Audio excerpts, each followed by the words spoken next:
오늘 소득세는요, 여러분들 보셔서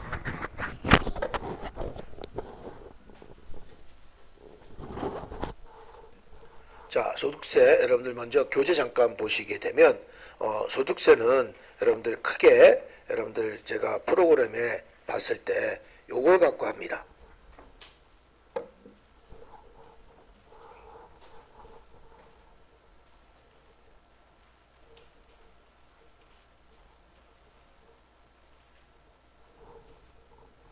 그래서 시험 문제에 해당하는 건 여러분들 여기에 표시됐을 때 시험 문제 여기 소득세에서 표시됐을 때 우리 뭐만 하면 되냐?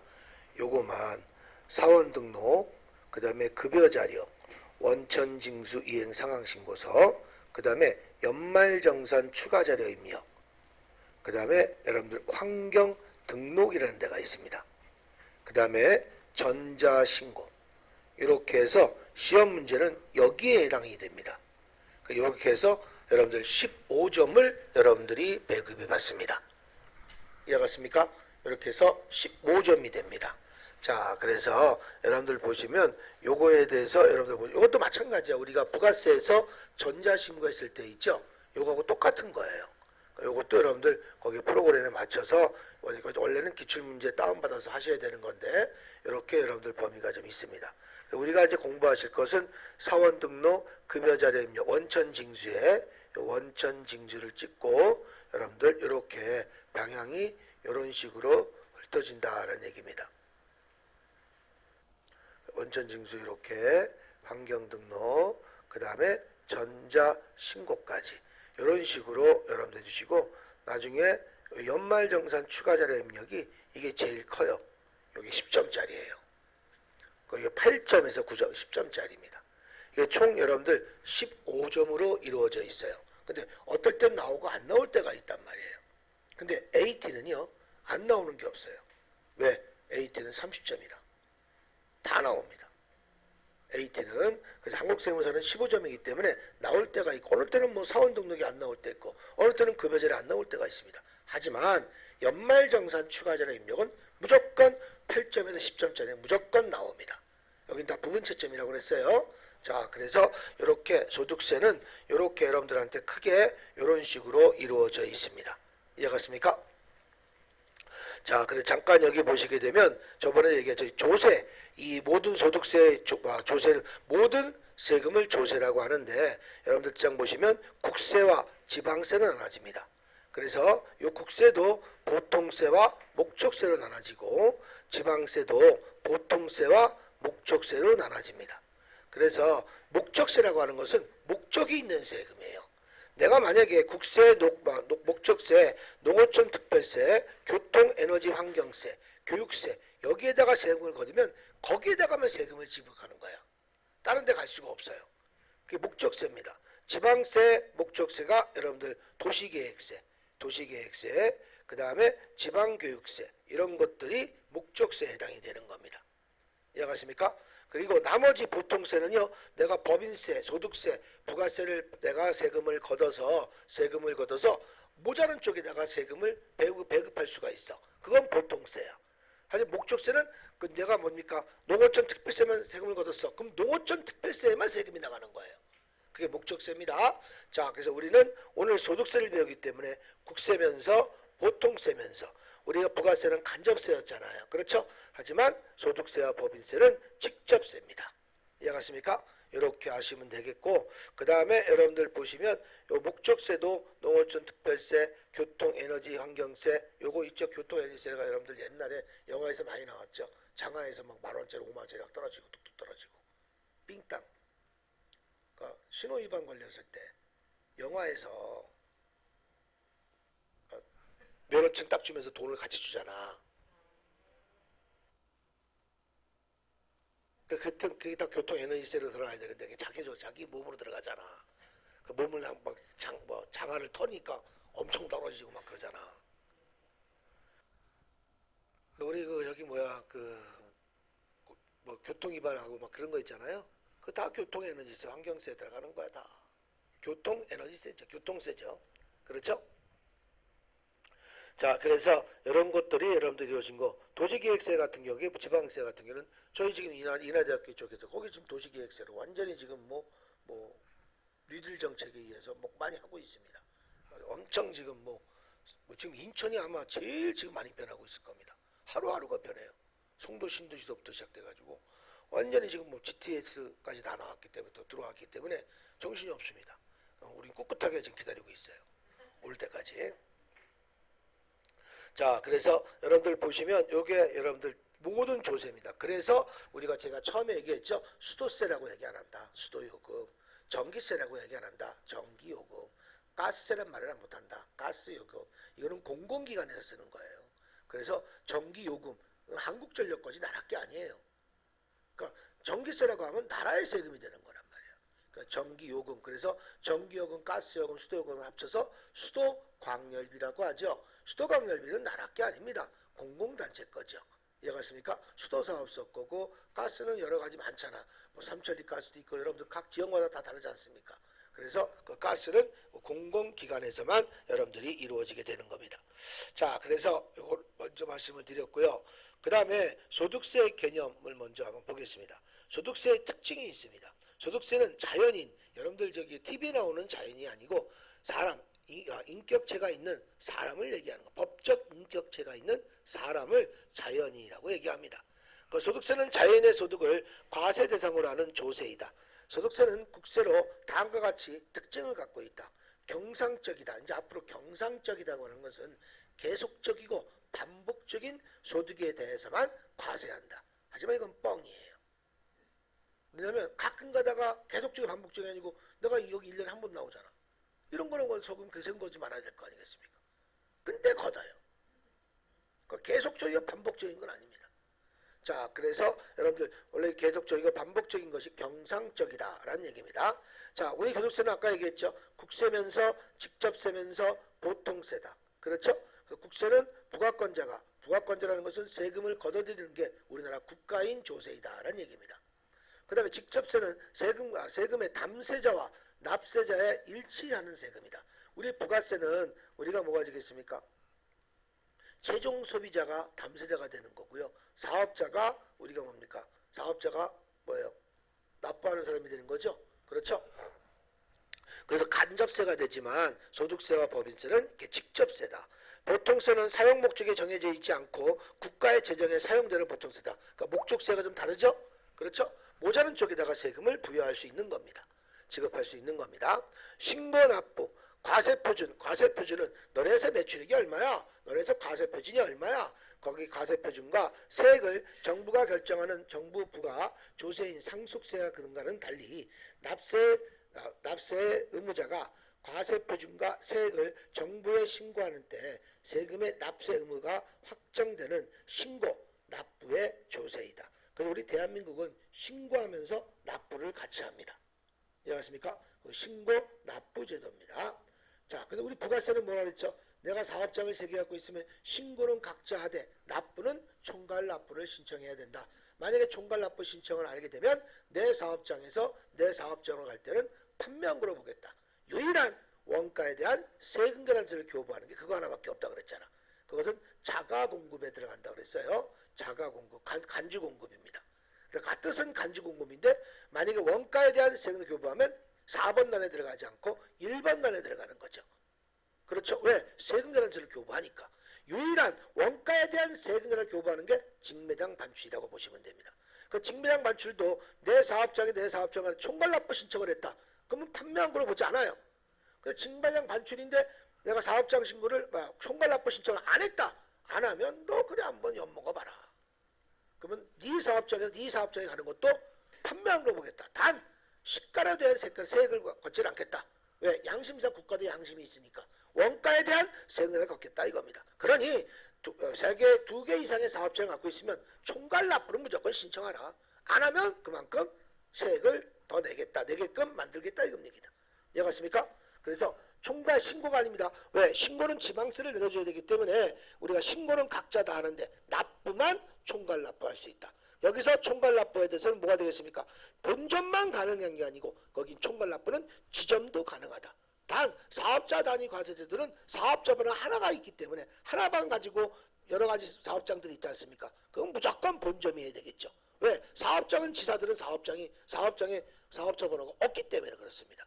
그러니까 총괄납부는 주사업장 총괄납부는 각 사업장마다 사업자 번호가 따로따로 다 있어요.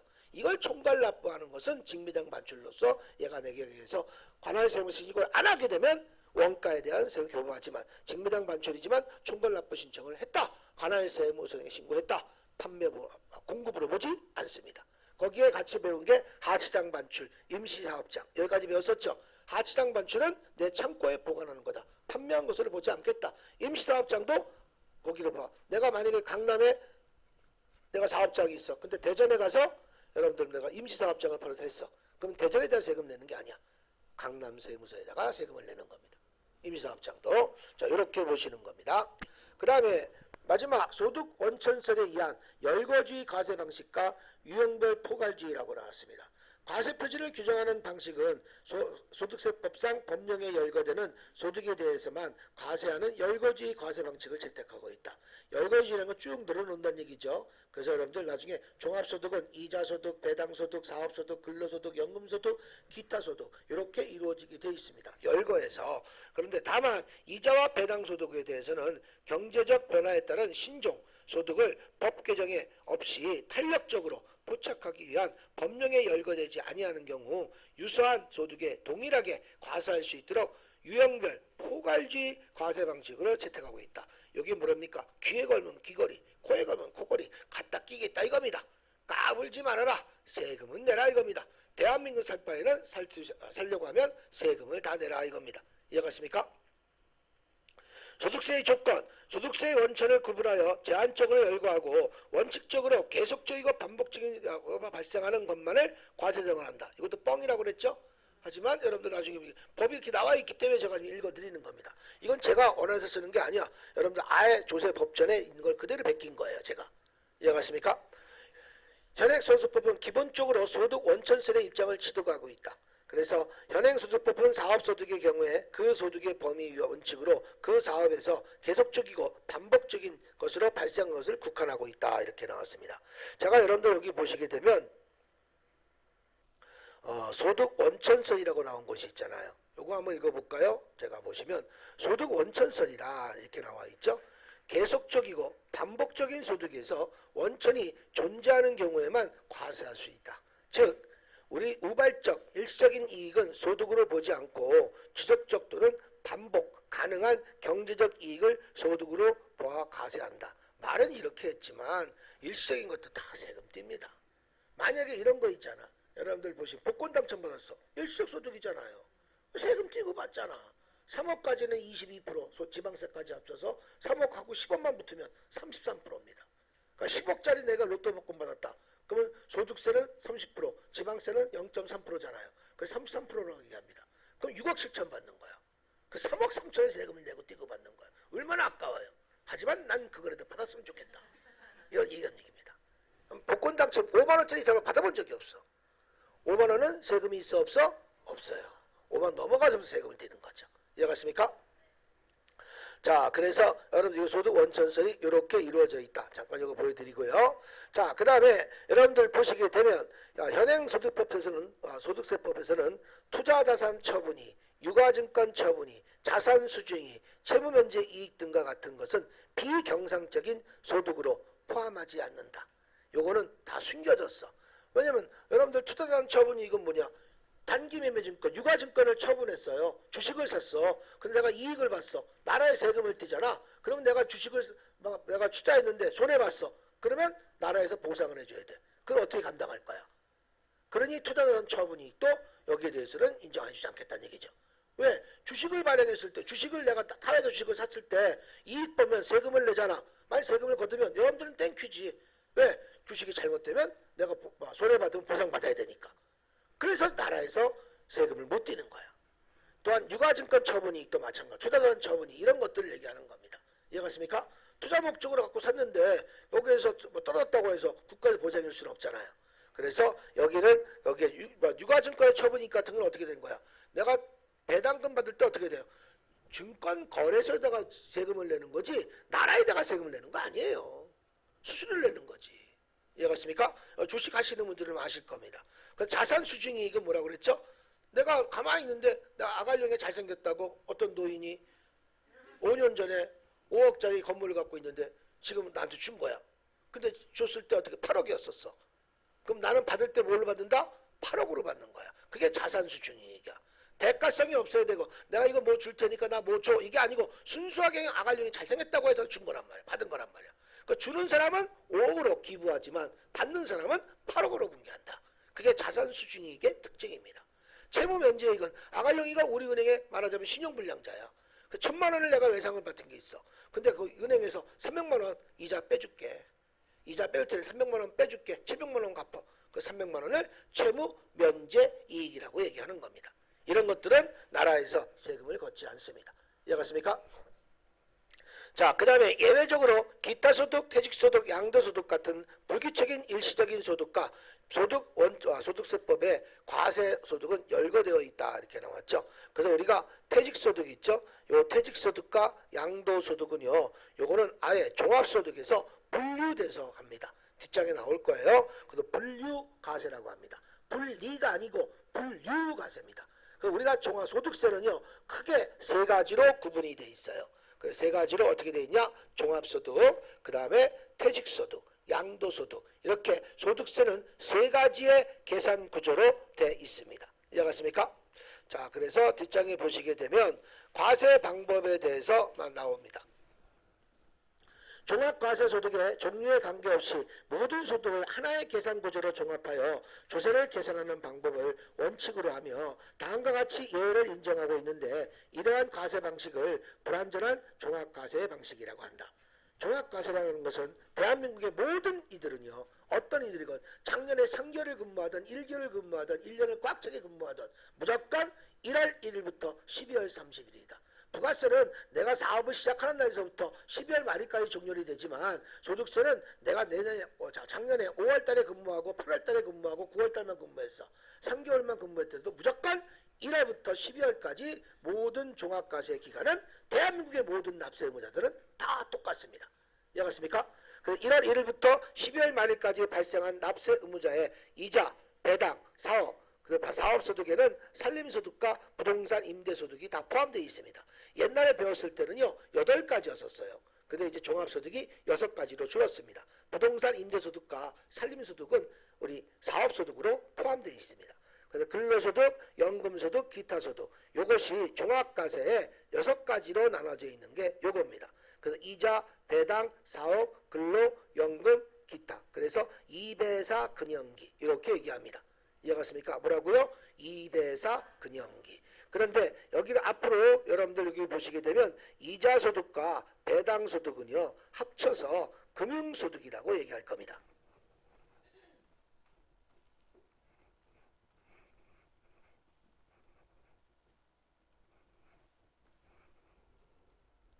앞으로 계속 이자와 배당소득은 합쳐서 금융소득이라고 얘기할 겁니다. 이해갔습니까? 금융소득이라고 얘기할 거예요. 자, 그래서 우리가 종합과세는 이렇게 해서 이루어지는 겁니다. 자, 그러시면 자, 소득세의 종류에 관계없이 일정한 기간을 하나의 단위로 합세하여 과세하는 방법이다. 현행소득법은 이러한 종합과세를 기본 원칙으로 하고 있다라는 얘기입니다. 그 중에 우리가 분류과세와 분리과세가 있습니다. 요거는 종합소득 안에 있는 것이 분리과세고 종합소득 이외 요거는 종합소득 이외 분류과세. 요 분류과세는 우리가 퇴직소득과 양도소득이 계산구조가 달라요. 하지만 종합소득은 우리가 이 6가지 소득을 합산해서 하는 거예요. 합산해서. 이해갔습니까? 합산해서 하시는 거예요. 오늘 첫 스타트 1시간 안에 모든 게 다 끝나는 거야. 이론은. 그리고 여러분들 공부 나중에 하실 거고 실기로 바로 들어갈 거란 말이에요. 이해갔습니까? 오늘 소득세는 오늘 내일로 끝나요. 진짜. 그러니까 여러분들 이거는 앞에 거 몰라도 괜찮아요. 오늘은 소득세만 가지고 여러분들 할 것이고 앞으로 여러분들 실무에서도 제일 많이 사용할 겁니다. 이해갔습니까? 자격증을 따고 난 다음 그건 두 번째예요. 이 소득세는 여러분들이 이제 여러분들 나이에서는 알고 계셔야 되는 거야. 그래야 나중에 여러분들 자녀들한테도 좋은 덕담이라는 것보다도 좀 좋은 교육을 해줄 수 있지 않을까라는 생각입니다. 자, 그래서 여러분들 분류과세 이렇게 돼 있습니다. 자, 그래서 여러분들한테 제가 요게 나와 있을 텐데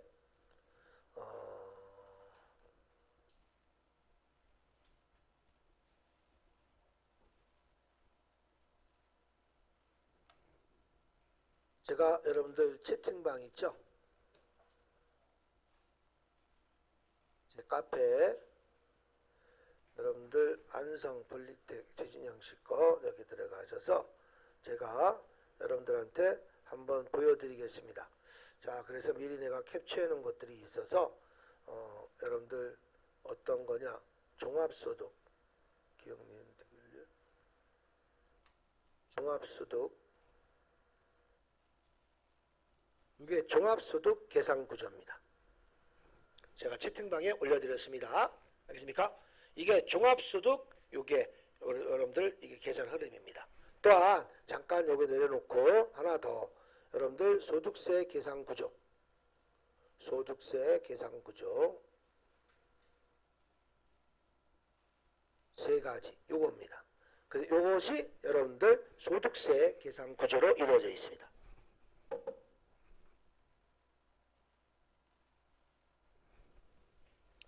그래서 우리가 부가가치세는요, 부가가치세도 세 가지, 부가세 공급도 세 가지 공급이 있습니다. 그래서 우리 세 가지의 계산 구조로 되어 있어요. 재화의 공급, 재화의 수입, 용역의 공급이라고 그랬잖아. 용역의 수입은 없다고 그랬잖아. 사람을 내가 수입하면 인신매매도 아니고, 그렇죠? 근데 여기도 소득세도요, 세 가지의 계산 구조로 되어 있어요. 종합소득, 퇴직소득, 양도소득. 그 종합소득 이외의 소득이 분류과세야. 그게 퇴직소득과 양도소득입니다. 종합소득은 1월 1일부터 5월 말일까지, 1월 1일부터 12월 말일까지, 다음 연도 몇 월 달까지 종합소득세를 냅니까? 종소세 5월 말일까지 내죠. 근로소득은 몇 월까지? 2월 말일까지. 2월 급여 때 우리가 더하기 빼기 해주잖아요. 그렇죠? 하지만 퇴직소득과 양도소득은 종합소득하고는 다른 거야. 퇴직소득은 내가 퇴직한 다음에 몇 주 안에? 2주 이내에 받는 거죠. 15일 이내죠, 말하자면. 그 다음에 양도소득은 2개월 이내. 알겠습니까? 양도소득의 차익은 2개월 이내에 납부하는 거야. 이해갔습니까? 자, 그래서 이런 식으로 여러분들이 계산 구조가 다르다는 얘기예요. 이해갔습니까? 계산 구조가. 그래서 우리가 소득세는 종합소득, 퇴직소득, 양도소득 이렇게 돼 있다는 거. 그런데 이 종합소득 안에는 뭐가 들어가 있다? 이렇게 종합소득은 이렇게 6가지의 계산 구조로 나눠져 있습니다. 이것이 여러분들 다 되는데 우리 이걸 다 분리과세를 또 할 수 있어요. 분리과세는 뭐냐면 그러니까 원천 징수가 종결되는 거예요. 잠깐 여러분들 이거 좀 먼저 읽고 들어가 보겠습니다. 자, 보시게 되면 그래서 여기 보셔서 분류과세라고 나와 있죠. 분류과세란 종합소득에 합산하지 않고 따로 퇴직소득과 양도소득처럼 소득을 그 종류로 구분하여 각각의 세원에 별도로 과세하는 방식을 말한다. 그래서 퇴직소득과 양도소득이 분류과세가 되는 거예요. 하지만 분리과세란 종합과세되는 소득 중 기간별로 합산하지 않고 그 소득이 지급될 때, 말하자면 내가 복권 당첨을 받았어. 복권 당첨 내가 돈을 받잖아요. 그러면 그 은행에서 돈을 지급할 거 아니야. 그 지급할 때 세금을 떼어주는 거야. 떼고 원천 징수가 종결되는 거야. 종합소득까지 끌고 가지 않습니다. 그것이 거의 다 그게 선납세금이죠. 그렇죠? 그런 것들이 다 뭐가 되겠습니까? 분리과세라는 얘기예요. 또한 분리과세는 어떤 거 갖고 얘기하는 겁니까? 내가 적금을 뒀어. 적금의 만기가 됐습니다. 그럼 적금 만기가 되면 뭐가 생기겠습니까? 이자 수익이 생기겠죠. 이자 수익도 세금을 떼고 받잖아요. 그러면 원천세가 종결되는 거야. 그런데 우리가 이자를 받을 때 항상 뭐가 되겠습니까? 이거는 꼭 알아야 돼요. 이자와 배당소득은 연 2천만 원까지. 연 2천만 원의 이자와 배당소득이 들어가면 돈을 얼마를 갖다 놓을까? 은행에다가. 네? 그것도 따져봐야 되겠어. 50억? 그래 한 1년에 한 2천만 원 될까? 2부 이자로 해도 100억? 한번 계산해보세요. 그러니까 이자 수익, 그러니까 이자와 배당 수익 합쳐서야. 그 나는 배당 수익이 없고 이자 수익만 있어. 2천만 원. 그러니까 금융소득 합쳐서 2천만 원까지는 종합소득에 포함시키지 않아요. 원래 4천이었었어요. 근데 이제 2천만 원을 줄여버린 거죠. 이해갔습니까? 그래서 2천 반뚝 자른 거예요. 그 2천만 원까지는 종합소득에 포함시키지 않고 별도의 세금을 종결시켜 버립니다. 이해갔습니까? 그래서 만약에 중요한 건 뭐냐? 분리과세를 선택하잖아요. 그러면 기본공제 대상자에 포함이 돼요. 복권 당첨 그건 다 기본공제 대상자에 포함이 되는 거예요. 그러니까 일시적 소득은 다 그런 건 종합소득에 포함이 안 되는 것들은 분리과세는 다 기본공제 대상자에 포함이 됩니다. 이해갔습니까? 됐어요? 그래서 분리과세는 종합소득에 되는 소득중 기간별로 합산하지 않고 그 소득이 지급될 때 원천징수로 과세 절차가 종결되는 소득이란 얘기예요. 또 대표적인 소득이 어떤 거냐? 일용직 소득. 일용직 소득도 여기 일용직하고 복권 당첨은 한도 없이 무조건 분리과세예요. 무조건 분리과세예요. 내가 한 달에 일용직에 1,000만 원 받았다. 한 달에 1,000만 원. 그러면 1년에 1억 2천이네. 근데 매일 근무할 수 있는 건 아니잖아요. 일용직은요. 그렇다. 그래서 이건 기본공제 대상자에서 포함이 됩니다. 그러니까 일용직과 복권 당첨, 뭐 여러분들 빠찡거 이런 거 있잖아요. 다 포함이야. 꼭 복권 당첨만 주택 복권도 있고 여러 가지 많지 않습니까? 뭐 체육 복권도 있고 많더라고. 연금 복권도 있고 많아요. 그런 것들 다 합쳐서 얘기하는 겁니다.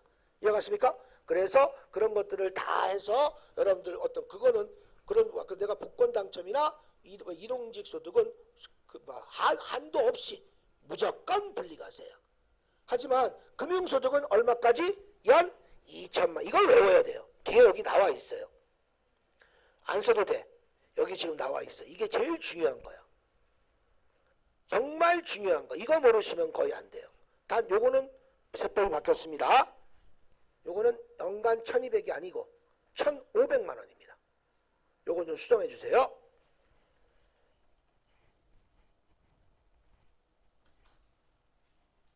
1,500만 원이에요. 요거는 좀 수정해 주셔야 됩니다.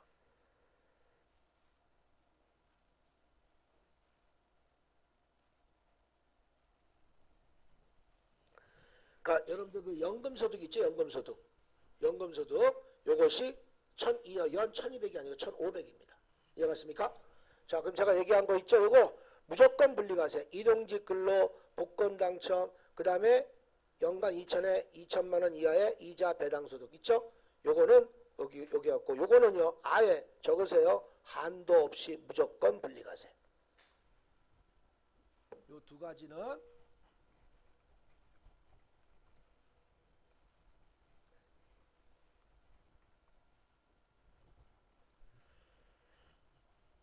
일용직과 복권 당첨 등은 알겠습니까? 복권만 얘기하는 거 아니라고 그랬죠? 여러 가지 복권도 많잖아요. 그렇죠?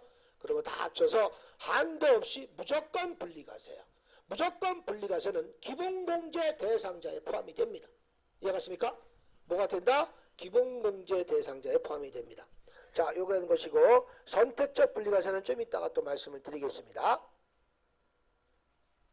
자, 그래서 여러분들 종합소득은요 이렇게 이자, 배당, 사업, 근로, 연금, 기타 이렇게 이루어져 있고 근데 분리과세는 사업소득만큼은 분리과세가 없어요. 사업소득만큼은 분리과세가 없어요. 사업소득은 무조건 종합소득에 포함이 돼야 됩니다. 나머지 소득은 우리가 종합소득의 모든 5가지 소득은 다 분리과세가 따로따로 있습니다. 하지만 사업소득은 분리과세가 없어요. 이해갔습니까? 됐어요? 그래서 요거는 사업소득은 분리과세에 해당이 되지 않는다. 사업하시는 분들은 무조건 종합소득세, 종소세를 납부해라 이겁니다. 이해갔습니까? 별도로 세금이 종결되지 않는 게 하나도 없습니다. 사업하시는 분들은요. 이해갔습니까? 사업하시는 분들이 복권 받았어. 그 복권은 사업소득이 아니잖아. 그렇죠? 그 일시적인 소득이란 말이에요. 기타 소득이란 말이에요. 그 기타 소득에서 분리과세 선택하는 거야. 사업하시는 복권 안 사요? 더 많이 살걸? 그렇잖아요. 그렇죠? 그런 것들을 얘기해 주시는 거야. 그러니까 사업에 관련된 소득은 분리과세가 없다라는 뜻입니다. 이해갔습니까? 자, 이렇게 보시면 되겠고 그래서 여러분들 이자와 배당소득은 금융소득 얼마까지? 2천만 원이고 그 다음에 근로소득은요. 요건 잘 보세요. 근로소득은 일용직 소득이라고 나왔죠? 일용직 소득도 있고요.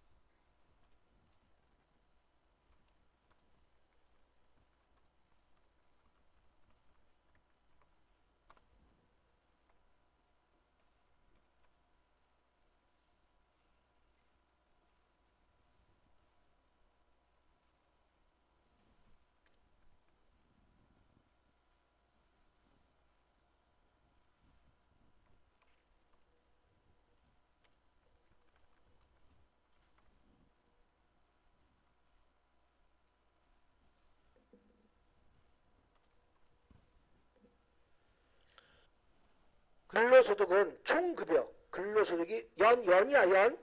이거 월 아니야? 연. 연 총급여가 500만 원. 근로소득공제가 70%를 제외합니다. 몇 프로 제외? 70%. 법적으로 정해져 있습니다. 70% 제외한 금액이 얼마야? 350이죠? 50%에 70%가. 그래서 근로소득 금액이 150이야. 앞으로 근로소득이라는 금액과 근로소득 금액은 차이가 크다. 근로소득을 여기는 총급여라고 얘기합니다. 이해가 가시면 똑같은 말이야. 그래서 이 총급여 근로소득은 단 여기 보세요. 여기에는 총급여는 비과세는 제외입니다. 비과세는 제외야. 뭐 식대 받은 거 있었죠? 식대 같은 거, 자가운전 보조금 받은 거 있죠? 이런 거, 육아수당 이건 제외입니다. 이해가십니까? 그건 제외한 금액이야. 그러니까 순수한 과세항만 갖고 들어가는 거야. 비과세는 제외입니다. 총급여에는. 알겠습니까? 됐어요? 그래서 여러분들 연봉하고 총급여는 달라요. 연봉은 연봉에서 뭐가 빼겠으면 비과세 빼고 들어가는 거야. 이해갔습니까? 비과세 빼고 총급여가 들어가시는 겁니다. 알겠습니까? 나중에 여러분들 보시면 나는 월급을 많이 받았는데 세금은 비과세 빼고 다 들어가요. 1년치가. 이해갔습니까? 자, 그래서 총급여 근로소득은 여러분들 비과세 제외된 금액이야. 그리고 거기에 순수한 과세 금액에서 500만 원에서 몇 프로 빼준다? 70%를 제한 나머지 금액이 얼마입니까? 150만 원이 여러분들 요것이 근로소득 금액이다. 여기까지 기본공제 대상자에 들어갑니다. 다른 건 다 어떤 소득이건 소득 금액은 종합소득 금액은 100만 원, 퇴직소득 금액도 100만 원, 양도소득 금액도 100만 원까지는 기본공제 대상자에 들어가요. 연. 그런데 100만 원하고 넘는 건 근로소득 금액밖에 없다. 근로소득 금액은 150만 원까지 기본공제 대상자에 들어갑니다. 단 조건이 있어요. 다른 소득이 없어야 돼. 저 같은 경우에는 근로소득도 있고 사업소득도 있고 기타 소득도 있습니다. 그래서 여기 보세요. 지금 합쳐서 종합소득 금액이 100만 원이 넘어야 됩니다. 100만 원이 넘어가면 기본공제 대상에 빠지는 거야. 근데 알바에도 100만 원은 넘는다. 연애도. 그렇죠? 그러니까 종합소득 금액이 100만 원이야? 그 종합소득 금액은 몇 가지 소득이야? 6가지 소득을 다 합친 거야. 근데 근로소득만 있을 때는 다른 소득이 없이 그러면 150만 원까지도 기본공제 대상자에 들어간다. 근데 내가 근로소득이 있는데 이자소득도 있더라. 그러면 무조건 합쳐서 100만 원. 합쳐서 100만 원입니다. 흥분했어요. 자, 됐어요? 내가 할게. 감사합니다.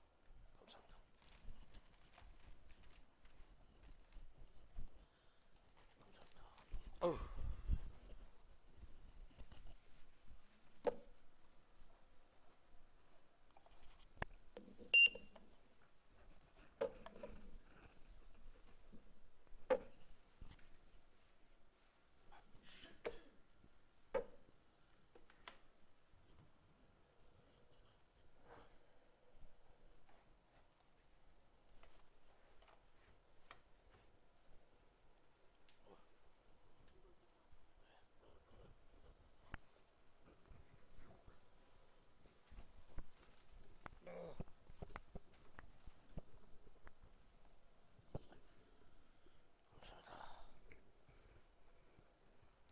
갑자기 흥분해가지고 죄송합니다.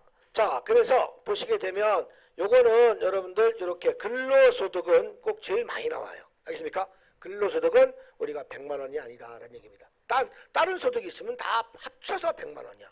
종합소득 금액이 100만 원이라는 얘기야. 이해갔습니까? 그래서 근로소득만 있을 때는 150만 원. 그래서 제가 요거 여기 보시게 되면 여기 보시면 근로소득 있죠. 여기 보시면 500만 원 이하 그리고 총급여가 70% 우리 첫 번째 장에 있습니다. 이해갔습니까? 첫 번째 장에 여기까지가 여러분들 150만 그러니까 70%를 빼준 거야. 그래서 150만 원까지를 우리가 기본공제 대상자로 잡아주는 겁니다. 알겠습니까? 원래 근로소득 공제는 합쳐서 2천만 원까지 이상은 안 해줘요. 한도가 알겠습니까? 이거 소득공제는 2천만 원. 대한민국의 모든 사람은 근로소득 공제는 2천만 원까지밖에 안 해줍니다. 이해가 됐습니까? 자, 이렇게 여러분들 보시는 거고. 자, 그래서 여러분들한테 이렇게 말씀을 드린 겁니다. 됐나요? 자, 보시면 되겠고,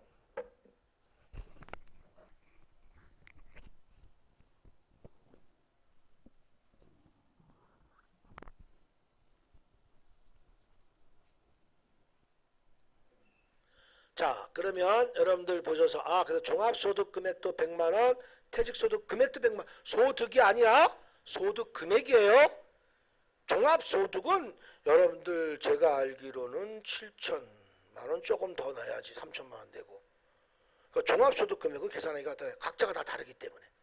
이해가십니까? 그래서 우리는 시험 문제가 다 소득 금액으로 나옵니다. 단 총급여도 나옵니다. 이거는. 근로소득, 총급여는 꼭 나와요. 다른 거는 소득이라고 안 나. 다 소득금액이라고 나와. 그러니까 소득금액은 이렇게 필요경비, 요 근로소득 공제라고 했죠. 요거는 이렇게 표에 의해서 나온 것은 소득공제, 연금소득공제, 근로소득공제라고 그래. 하지만 여러분들 나중에 필요경비 60%, 80%, 70% 이렇게 나오는 것들이 있어. 이런 것들은 필요경비라고 해요. 그러면 이게 뭐냐면 잘 들으세요. 내가 연 동안 500만 원을 받았다라 500만 원을 받으면 먹고 자고 쓰고 하는 돈이 있잖아. 그게 필요경비라고 하는 거야. 근데 그게 퍼센트로 이루어지는 건 필요경비 몇 퍼센트 나오고, 만약에 소득이 이렇게 말하자면 표에 의해서 아까처럼 근로소득공제 이렇게 나온 거 있잖아요. 이렇게 표에 의해서 나온 거 있죠. 표에 의해서 나온 게 두 개밖에 없어요. 근로소득공제하고 연금소득공제입니다. 연금소득공제도 여기 보실까요? 국민연금 있죠. 우리 그 월급 탈 때 쓰는 국민연금, 그건 공적연금이야. 공적연금은 다 비과세예요. 내가 사적으로 뭐 교보생명이나 삼성생명에다가 사적으로 내가 사적연금 내는 거 있죠. 그 사적연금이 여러분들 연 1,500만 원까지 비과세예요. 공적연금은 같이 않습니다. 나중에 공적연금 여러분들 고용보험 다 낸 거 있죠. 그거 의료비까지 다 공제해 줍니다. 이해갔습니까? 공적연금은 제외하고 연금은 사적연금을 얘기하는 거예요. 사적연금은 얼마까지? 연 1,500만 원까지 비과세를 잡아줍니다. 비과세를 잡아주지만 이것은 분리과세를 선택해 줍니다. 이해갔습니까? 됐어요? 뭐를 처리해준다? 분리과세. 이렇게 나중에 연금소득공제도 이렇게 이루어져 있는데, 여기 보실까요? 연금소득공제도 표에 의해서, 이건 근로소득공제잖아요. 그렇죠? 근로소득공제고, 연금소득공제는 이렇게 여러분들 여기 돼 있습니다. 연금도 이렇게 돼 있어요. 표가. 소득공제가. 표가 이렇게 이어져 있어요. 한도는 납입 한도에 900만 원을 초과하면 900만 원을 공제해 준다라는 얘기입니다. 나중에 요거는 여러분들 일어날 때 또 한번 여러분들한테 해드릴까 합니다. 이해갔습니까? 페이지 수는 6페이지에 있어요. 그러니까 요거는 6페이지에 있는 거는 요것도 연금소득공제라고 하는 거야. 이해갔습니까? 연금소득공제 이렇게 이루어져 있다는 것만 알고 계시고, 이해가 됐습니까? 그 표에 이루어진 것은 소득공제라고 하는 거고, 퍼센트로 이루어지는 것은 필요경비. 똑같은 말이다. 내가 이 연 동안 이렇게 벌면서, 내가 만약에 연봉 3천만 원이다. 3천만 원을 벌면서 먹고 자고 쓰고 하는 돈이 있을 거 아니야. 그거는 대한민국의 모든 소득하는 사람들은 똑같은 일정한 표로 인정해주고 일정한 퍼센트로 인정해주는 것들을 우리가 필요경비, 내가 먹고 자고 쓰고 하는 돈을 공식적으로 영수증이 필요 없이 인정해주는 거예요. 이해갔습니까? 어떤 누구건 다 대한민국 사람들이라면 다 이렇게 인정해줘서 해주신다는 얘기입니다. 이해갔습니까? 자, 그래서 이런 원칙으로 여러분들 해주시는 겁니다. 됐나요? 자, 이렇게 보시면 되겠고, 자, 그러면 잠깐 여기도 보셔서, 자, 보시게 되면 뭐가 나왔습니까? 여기에서 나온 것들은 보셔서, 자, 그래서 제가 여기 분리과세라고 그랬죠? 여기는 또 연금은 얼마가라고 그랬죠? 이거 적으세요. 연 1,500만 원까지 분리과세를 선택한다. 여기 써 있죠? 그 다음에 여기 아예 뒤에 걸 볼게요. 요거. 자, 기타소득, 여기 연금소득부터 할게요. 연간 1,500만 원 이하의 사적연금은, 우리가 공적연금은 분리과세 소득이 아니라고 나왔죠? 그렇죠? 우리가 반반 부담하는 거 있잖아. 국민연금. 회사에서 반, 내가 반. 그거는 상관없는 거야.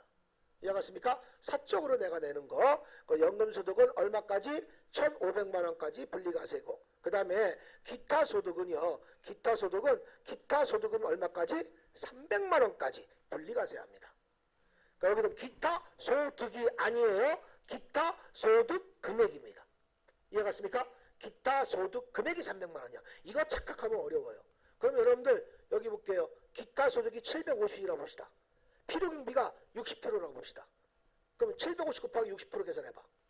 기타 소득은 750만 원, 필요경비는 60%. 450 나오죠? 그럼 빼주니까 얼마야? 750에 450 빼주니까 300만 원이죠? 그게 300만 원이 기타 소득 금액이에요. 그래서 기타 소득 금액이 300만 원까지는 분리과세 따로 원천징수가 종결됩니다. 이해갔습니까? 종합소득에 포함이 안 되기 때문에 분리과세 선택하면 뭐가 좋다? 기본공제 대상자에 포함이 된다라는 얘기입니다. 기본공제 대상자면 1인당 150만 원 공제를 받거든요. 이해갔습니까? 그러니까 분리과세 선택하는 게 좋겠죠. 이해갔습니까? 됐어요? 그래서 이렇게 여러분들 필요경비는 이렇게 하나, 둘, 셋, 넷, 5가지가 이루어져 있다라는 얘기입니다. 이해갔습니까? 사업소득에는 없어요. 이해갔습니까? 사업소득에는 없습니다. 자, 그래서 다시 원상 복귀해 주시면 이자와 배당소득은 얼마까지 금융소득 합쳐서 2천만 원까지 분리과세. 사업소득은 분리과세가 없다고 그랬죠? 근로소득은 2가지가 있어. 일용직 근로소득도 한도 없이 무조건 분리과세. 이해갔습니까? 그 다음에 근로소득 얼마까지? 근로소득은 500. 총 급여야 500이 근로소득 금액은 150만 원까지. 단 조건은 뭐라고 그랬죠? 종합소득에 근로소득만 있을 때만 150만 원까지 분리과세를 선택한다라는 얘기입니다. 다시 말해서 분리과세를 선택하면 기본공제 대상자에 포함이 된다라는 뜻입니다. 내가 자꾸 지금 반복해 드리는 거야. 아셨죠? 그 다음에 연금소득은 얼마까지? 연 1,500만 원까지 분리과세를 선택한다라는 얘기 있고, 기타 소득에는 얼마까지? 기타 소득 금액 얼마? 300만 원까지 분리과세를 선택한다라는 얘기입니다. 그 기타 소득에는 뭐가 또 포함되어 있어? 복권 당첨도 포함되어 있다. 이해갔습니까? 복권 당첨은 일용직과 한도 없이 무조건 분리과세를 선택한다 그랬어요. 알겠습니까? 유일하게 한도 없는 게 뭐 있다고 그랬죠? 복권 당첨과 일용직 소득은 무조건 이유 없이 분리과세입니다. 이해갔습니까? 됐어요? 자, 이런 식으로 여러분들이 해주시는 겁니다. 됐나? 자, 보셔서 그래서 여기 보시게 되면 이자, 배당소득, 사업소득, 근로소득, 연금소득, 기타소득은 종합소득은 6가지 소득을 합산해서 과세를 원칙한다. 그래서 합산해서 종합소득 금액이 100만 원이야. 100만 원이 넘어가면 무조건 기본공제 대상자에서 탈락이 되는 거야. 단 분리과세는 다 빼고 얘기하는 겁니다. 이해갔습니까? 그 다음에 분리과세는 특정 소득에 대하여 원천징수가 과세를 종결하는 거다. 이해갔습니까? 그래서 주의로 분리과세를 과세 종결되는 특정 소득은 기준금액의 이하의 이자, 배당소득 요거 얼마라고 그랬죠? 2천만 원. 일용직 근로소득은 한도 없이 무조건 분리과세라고 그랬죠? 기준 이하의 연금소득. 연금소득도 얼마까지? 소득 금액이 100만 원까지. 근데 우리 기본소득 대상자는 1,500만 원까지라고 그랬죠? 1,500만 원까지 또 기타 소득은 300만 원까지. 소득 금액이에요. 소득이 아닙니다. 소득 금액이 300만 원 이하까지. 그다음 복권 당첨. 요건 한도 없이 무조건 승마 투표권, 슬로모션도 당첨금도 다 무조건 분리과세입니다. 이해갔습니까? 그러니까 복권 당첨만 얘기해요. 승마 투표권, 슬로모션 앉아 빠진코 이런 거 있잖아. 이해갔습니까? 강원도 가봐. 이때잖아. 난 진짜 나는 왜 노름을 안 배운지 모르겠어. 제가 노름을 하면 잘할 것 같았어요. 제가 숫자 개념이 빠르거든. 근데 내가 고스톱 치잖아요. 그러면 두 판만 딱 돌면 그 다음은 내가 다 알겠더라고. 내 눈에 보여. 내 숫자 개념이 빨라요 나는. 내가 아마 노름했으면 잘했을 것 같아요. 노름하면 내가 제일 싫은 게 뭐냐면 허리가 아파요. 나는 그냥 술을 3시간 동안 먹어라. 그럼 그게 나아. 고스톱을 3시간 쳐라. 그럼 난 안 해. 난 그건 좀 내 마음에 안 걸려. 그냥 술을 3시간 먹어라. 그럼 먹겠어. 요건 내가 여기는 아주 여기가 좋아. 여기는 안 아파. 요거는. 자, 그래서 보시면 되겠고, 퇴직소득과 양도소득. 퇴직소득은 분류, 2가지가 양도소득이에요. 그 분류과세는 장기적 걸쳐에 장기된 소득으로서 양도소득도 다른 소득 합산하지 않고 별도로 과세한다. 그래서 여기 보세요. 종합소득, 양도소득 금액, 퇴직소득 금액도 100만 원까지. 됐습니까? 됐어요? 자, 이렇게 되는데 필요경비를 인정을 안 해주는 소득이 딱 3가지가 있어. 제가 뭐라고 그랬죠? 필요경비는 먹고 자고 쓰고 하는 비용이라고 그랬죠? 금융소득, 필요경비 인정 안 합니다. 그러니까 이자소득과 배당소득은 내가 은행에 돈을 넣고 가만히 있는데 돈이 들어왔어. 경비를 인정해줘? 인정해주면 안 되잖아. 내가 배당소득도 남의 회사에다가 돈 투자하거나 가만히 있었어. 근데 사업 매달마다 돈이 들어와. 경비를 인정해주면 안 되잖아. 그렇죠? 그래서 이자와 배당소득도 필요경비가 인정하지 않습니다. 경비를 인정해주는 게 없어요. 하나 더! 퇴직소득도. 퇴직소득도 내가 20년 동안 근무했어. 왜 매월 급여 받다가 퇴직급여 받잖아요. 그렇죠? 퇴직금 받을 때 경비가 필요합니까? 따로 내가 뭐 하는 게 없잖아. 그렇죠? 그래서 이렇게 여러분들 표에 의해서 제가 여러분들한테 보여드린 거 어디 갔어?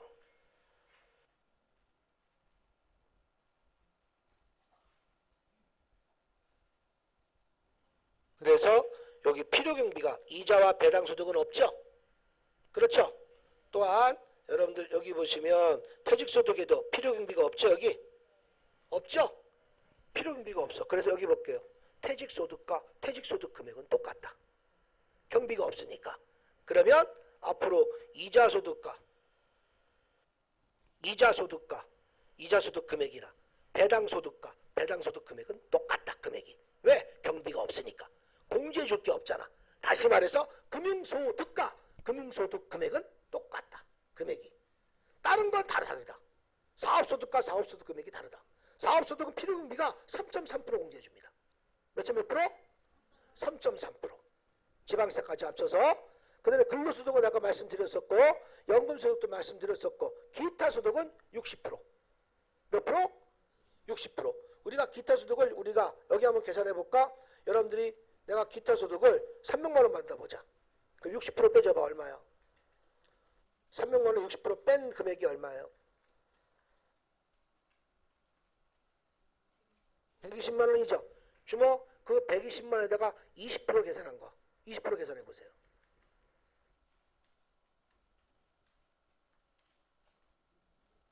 그 24만 원이 소득세예요.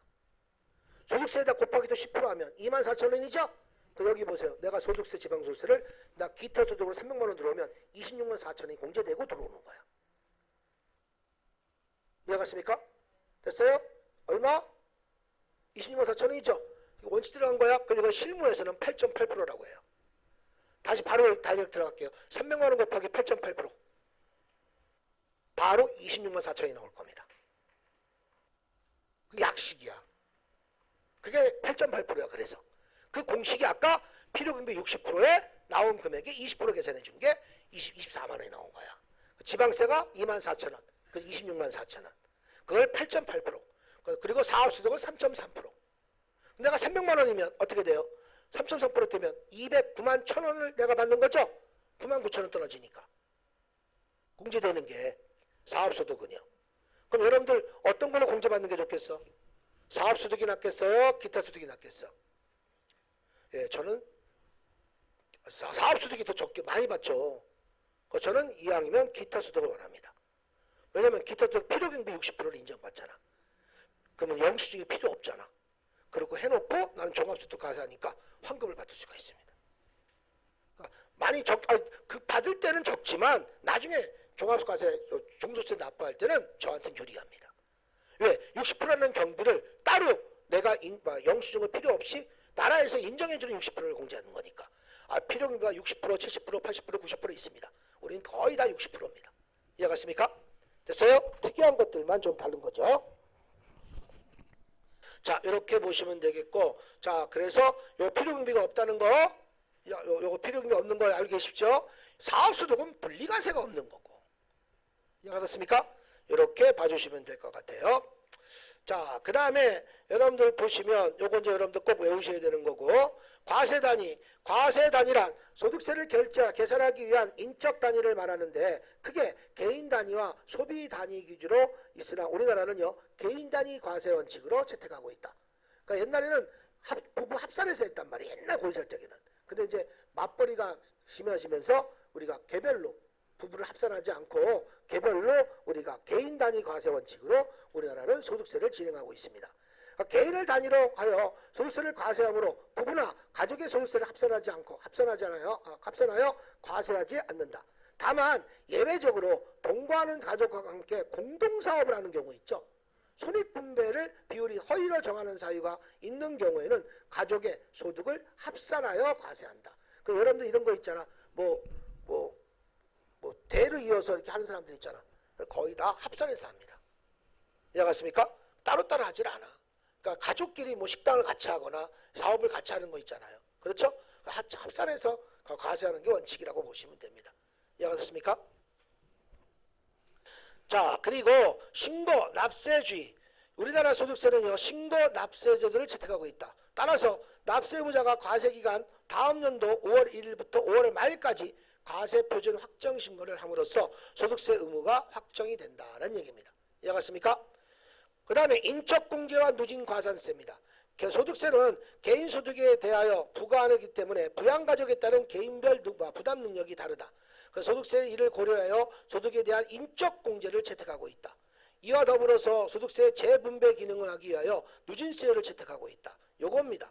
여러분들 보시게 되면 요 누진세율이 요거예요. 종합소득 요거. 누진세율 8단계 6%, 15%, 24%, 35%, 38%, 40%, 42%, 45%. 이해가십니까? 요게 누진세율로 이렇게 이루어져 있어요. 요 누진세율로 이걸 계산해줘야 여러분들 적게 또 내게 됩니다. 그래서 우리가 표를 할 때 여기 보세요.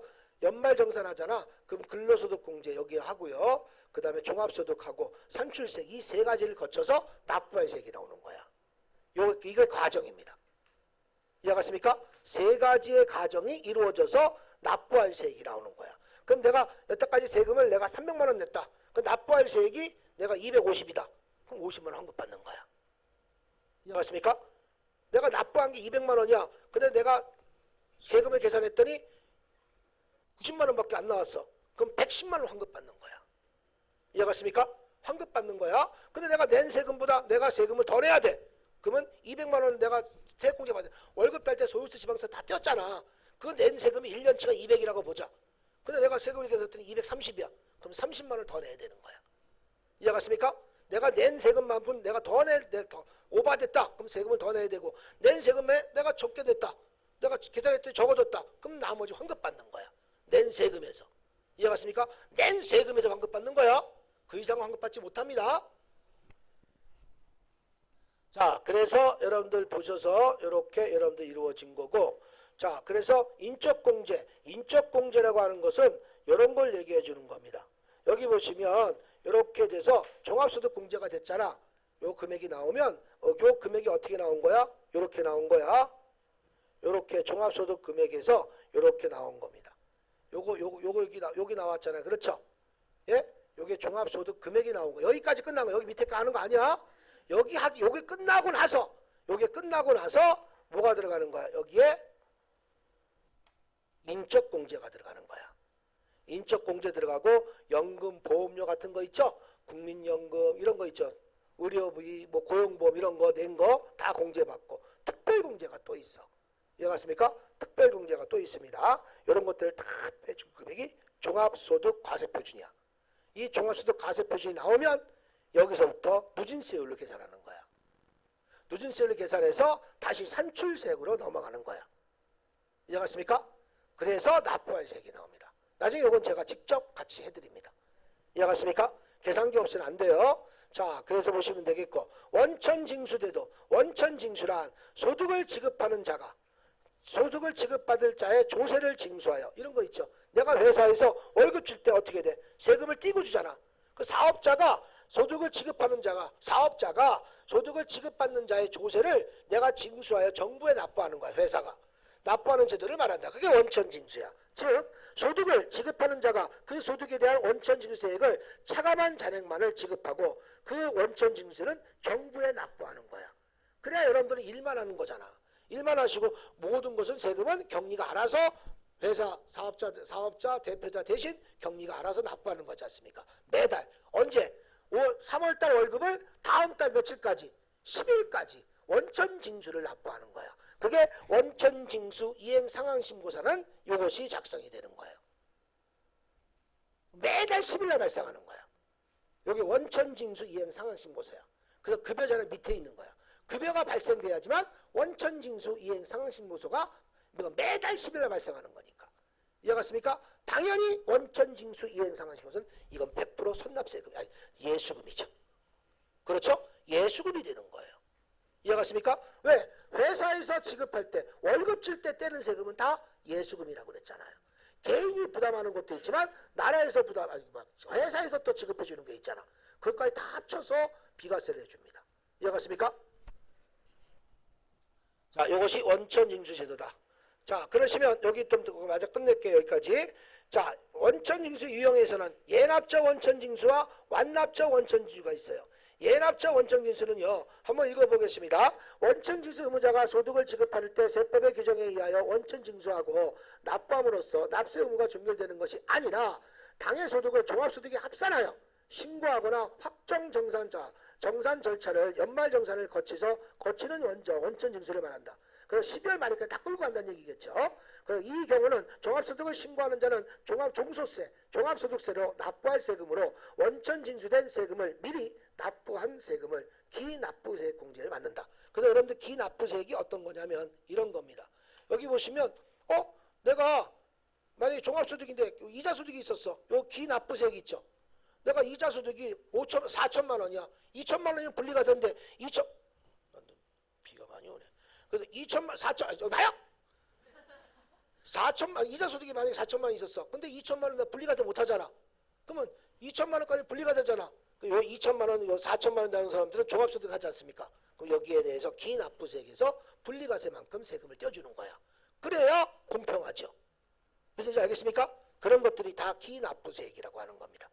알겠습니까? 오늘 기납부 다른 것도 있지만 그게 제일 먼저 강조되는 겁니다. 자, 그래서 여러분들 보시면 그거에서 기납부세 공제를 받는다. 이해갔습니까? 됐어요? 그래서 내가 여기 보시면 다시 한번 종합소득에 신고하는 자는 종합소득세로부터 납부할 세금으로 원천징수된 세금을 미리 납부세액에서 기납부세액으로 공제받는다라는 얘기입니다. 이해가셨습니까? 자, 그 다음에 완납적 원천징수는 분리과세예요. 내가 분리과세 얘기한 거 있죠? 원천징수의 대상 소득을 지급하는 자가 세법의 규정에 의하여 원천징수 및 납부함으로써 원천징수 대상 소득을 지급받는 자의 납세 의무자가 종결되는 것으로서 종합소득에 합산하지 않고 원천징수세를 말하며 분리과세를 소득한다. 원천징수로 과세 종결되는 것으로 별도의 정산 절차가 필요 없는 방식을 말한다. 그러므로 잉년 5월 달에 동소득에 대한 확정 신고할 필요가 없다는 얘기입니다. 그러니까 분리과세, 아까 복권당첨이나 일용직 같은 거 이런 거 있잖아요. 이런 것들은 연말정산까지 끌고 가는 게 아니고 그냥 내가 복권당첨 세금을 떼고 받았잖아. 아예 그러면 세금이 끝난 거야. 그 종합소득까지 포함시킬 필요 없다는 얘기입니다. 이해갔습니까? 그게 분리과세. 그 분리과세를 선택하면 뭐라고 그랬죠? 기본공제 대상자에 포함이 된다라는 얘기입니다. 이해갔습니까? 그 다음에 보시면 원천징수 의무자, 원천징수 대상에 드는 소득은 이자, 배당, 원천징수에 대한 소득으로서 사업, 근로소득, 연금, 기타, 퇴직수당, 대통령이 정하는 봉사료. 이 봉사료가 5%입니다. 여러분 봉사료 어떤 건지 아시죠? 호텔 가면은 봉사료라고 써 있잖아. 그것만 인정되는 거야. 현찰로 주는 거 인정 안 해요. 그 봉사료라고 영수증, 신용카드 안에 보면 다 써 있어. 포함되는 것들이 있어. 그 봉사료가 5%까지 공제해 주는 거예요. 그래서 원천징수 의무자는 이러한 소득을 지급하는 자이다. 원천징수 의무자는요, 국내 거주자와 비거주자의 일정한 소득 금액은 수익 금액에서 지급할 때 소득을 원천징수하여 매달 10일까지 정부에 납부해야 된다라는 얘기입니다. 이해갔습니까? 이자 배당 소득은 14%, 비영업대금은 25%. 이해갔습니까? 비영업대금은 이제 여러분들 근데 이거보다 더 많이 쓰는 사람들 맞죠? 사채들이요. 나쁜 사람들. 그렇죠? 그 다음에 법적으로는 이렇게 정해져 있습니다. 25% 이상까지는 안 됩니다. 사업소득은요 3%, 그래서 3.3%라고 그랬죠? 그 봉사료는 5%라고 그랬죠? 됐습니까? 그 다음에 근로자는요 우리가 일용직고등은 어떻게 돼? 내가 월급여가 1급여가 20만 원이다. 그럼 15만 원 빼주고 그 다음에 2.7% 계산해서 우리가 5만 원 곱하기 2.7%면 1350원 나오잖아. 1350원이 소득세라는 얘기죠. 거기에 130원이 지방소득세. 그래서 1480원 납부하는 거죠. 기타 소득은 필요경비에서 몇 프로? 20%. 30%도 있지만 거의 다 20%입니다. 퇴직소득은 뭐 뒤에 거 보시면 되겠고. 자, 이런 식으로 해서 여러분들 요건 이유는 뭐 필요 없습니다. 이해가셨죠? 이렇게 해서 이루어지는 거예요. 자, 그래서 다음 시간에는 종합소득이 아니고 여러분들 다음 시간에는 요거를 가지고 요게 아니고 요걸 좀 정리하면서 소득세를 정리하겠습니다. 잠깐 10분 쉬었다 하겠습니다.